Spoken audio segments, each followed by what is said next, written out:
"We have come to behead you, infidels." Turkey-backed militia vows to behead any infidel Kurd they find in northern Syria as ceasefire crumbles, and Recep Erdogan vows to crush the heads of Kurdish forces if they do not retreat. Here's a summary of the article. Footage of a Turkey-backed militia threatening to execute any Kurds they find in northern Syria has emerged, as both sides accused each other of breaking a ceasefire agreement negotiated by the United States. Further east along the Syria-Turkey border, a militia group in the town of Ras al-Ain posted a disturbing video in which they proudly claimed they would display the heads of any Kurdish infidel they find.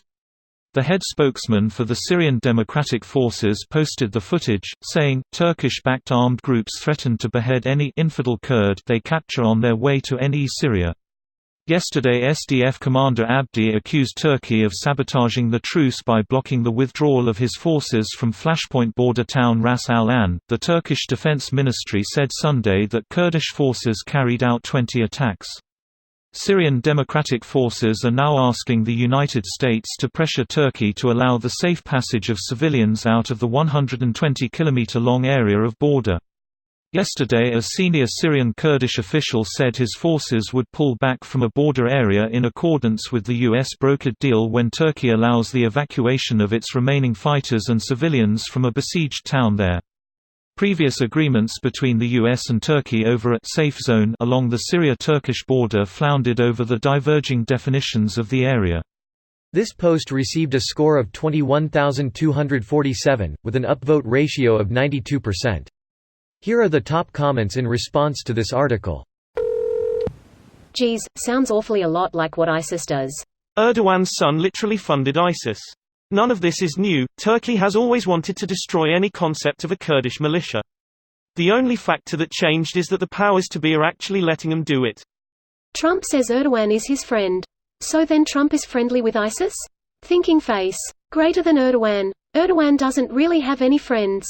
Neither does Trump. They sit in the corner of the classroom eating glue with Boris, Kim and Xi giggling. And Vlad is teacher. "Hey teacher, leave those kids alone." Funky bass starts playing. Kramer bursts through the door. Trump tweeting from the toilet this morning about Syria. It has since been deleted. Gets his SecDef's name wrong. If there are skirmishes, then there is no ceasefire. Old areas being cleansed of Kurds. What fucking oil is he talking about? Relocating 1,000 troops from Syria to Iraq, and sending an additional 2,500 troops to Saudi Arabia. No troops coming home at all. So few words, so many lies.